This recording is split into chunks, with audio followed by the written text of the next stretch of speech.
The overall goal of the following experiment is to energize recipient allospecific donor T cells by ex vivo stimulation with recipient alloantigens in the presence of antibodies that block antigen-presenting cell co-stimulation of T cells via their CD28 receptor.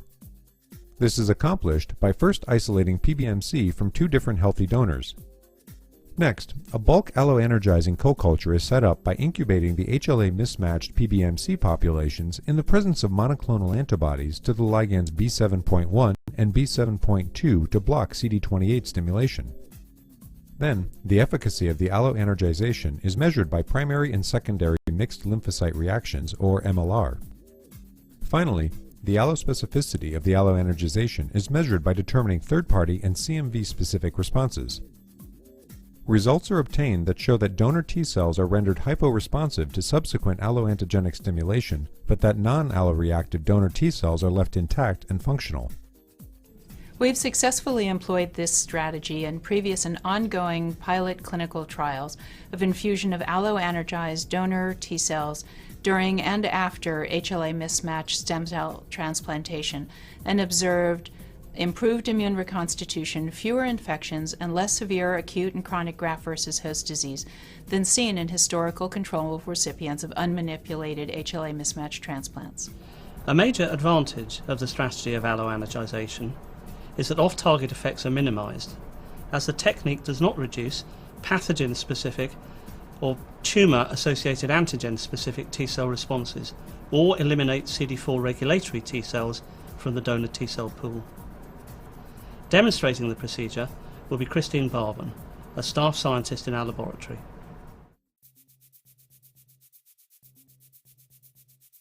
The first step is to draw blood from two healthy volunteer donors. Cells from one donor will serve as the responder, and the cells from another donor will serve as the stimulator. Next, isolate PBMC from the blood by density gradient centrifugation using Ficol HiPAC. Stain a small amount of cells with trypan blue and count viable PBMC using the hemocytometer. Resuspend PBMC from each donor in 10 ml complete culture media at a concentration of 1 million viable cells per milliliter in separate 15 ml conical tubes, designating one tube of donor PBMC as stimulators, the other as responders. To set up the bulk alloenergizing co-culture, add 100 micrograms of anti-B7.1 and anti-B7.2 antibodies to the 15 ml tube designated stimulator. Gently agitate the tube and incubate for 30 minutes. After the incubation period, irradiate the stimulator PBMC and add them to a T25 50 cubic centimeter cell culture flask with a gas permeable cap. Label the flask bulk alloenergizing co-culture.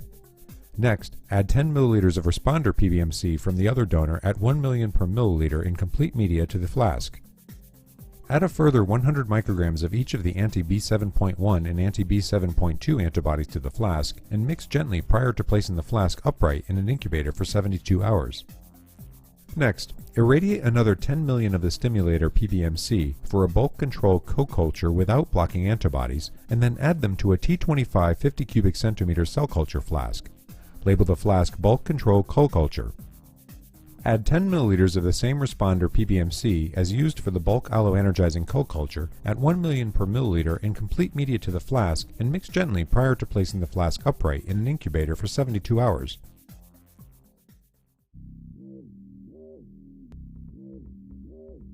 The next step is to measure the function of the alloenergized donor T cell pool. On the same day as the bulk co-cultures, label one U-bottom 96-well plate primary MLR for each of the 3 time points to be measured. Then, decant 5 ml from each of the bulk control and alloenergizing co-cultures into 15 ml tubes.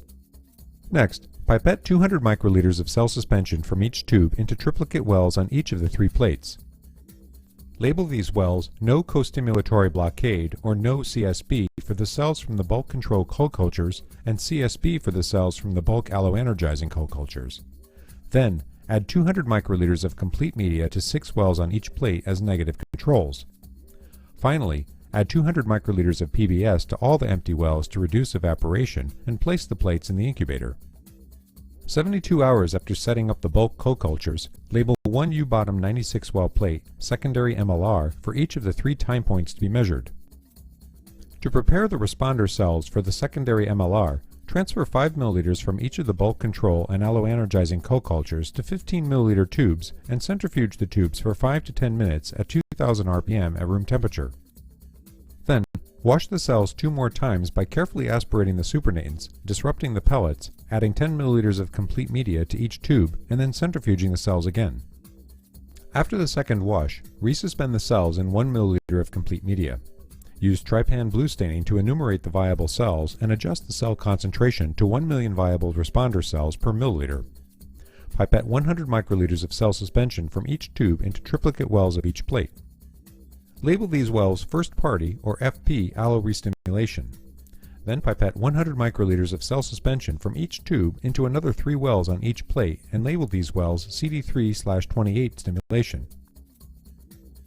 PBMC from the same donor used to supply first-party stimulator PBMC for the alloanergized and control co-cultures are used for stimulator cells for secondary MLR. Suspend 10 million of the first-party donor PBMC at a concentration of 1 million per milliliter and irradiate.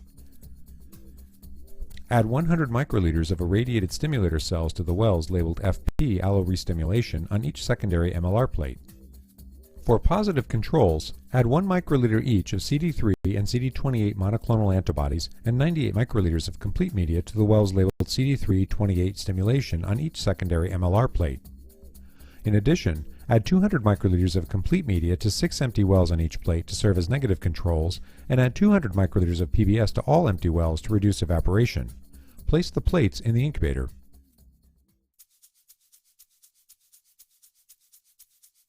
The next step is to measure the specificity of the alloanergization.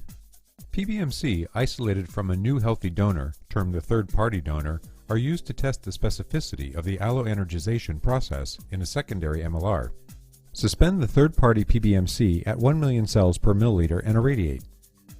Label 3 96-well plates secondary MLR specificity day 3, 5, and 7. To prepare the responder cells for the secondary MLR to measure specificity, transfer 5 milliliters from each of the bulk control and alloanergizing co-cultures to 15 milliliter tubes and centrifuge the tubes for 5 to 10 minutes at 2000 rpm. Then, wash the cells twice by carefully aspirating the supernatants, disrupting the pellets, adding 10 milliliters of complete media to each tube, and centrifuging the cells again. After the second wash, resuspend the cells in 1 milliliter of complete media. Use trypan blue staining to count the cells and adjust the cell concentration to 1 million viable responder cells per milliliter, and then pipette 100 microliters of cell suspension from each tube into triplicate wells on each plate. Label these wells TP or third-party allostimulation. Then add 100 microliters of irradiated TP stimulator cells to the wells labeled TP allostimulation. To further test the specificity of alloanergization, responses to pathogens are measured after energization of PBMC from donors with previously established proliferative responses to CMV. Label 3 96-well plates secondary MLR CMV day 3, 5, and 7 and transfer 5 milliliters from each of the bulk control and alloanergizing co-cultures to 15 milliliter tubes. Then wash, count, and resuspend cells at 1 million per milliliter in complete media. Pipette 100 microliters of cell suspension from each tube into 3 wells on each plate and label these wells CMV stimulation. Then add 0.1 microliters of CMV lysate in 100 microliters complete media to wells labeled CMV stimulation. Then add 200 microliters of complete media to 6 wells on each plate as negative controls. Finally, add 200 microliters of PBS to all empty wells to reduce evaporation and place the plates in the incubator.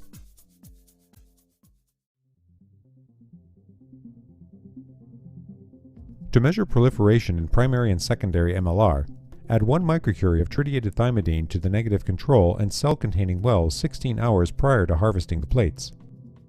Collect the thymidine on 1 filter mat for each plate using a Tomtec harvester or similar. Air dry the filter mats for 1 hour, then place them in individual sample bags. Add 5 ml scintillation fluid to each and seal. Measure the tritiated thymidine incorporation in the last 16 hours of the experiment by reading the filter mats with a Wallach microbeta scintillation counter or similar.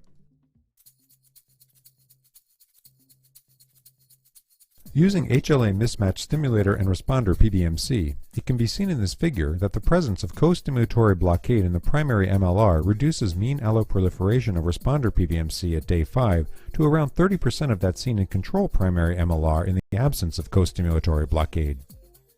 This is equivalent to a mean inhibition of primary alloproliferation of around 70% at day 5, as seen in this figure. It can be seen in this figure that in the secondary MLR, first-party alloproliferation of alloanergized PBMC at day 5 is typically 10 to 15% of that seen with control PBMC. This is equivalent to a mean inhibition of proliferation of 85 to 90%, demonstrating that alloanergized PBMC are hyporesponsive to first-party allostimulators, as seen in this figure.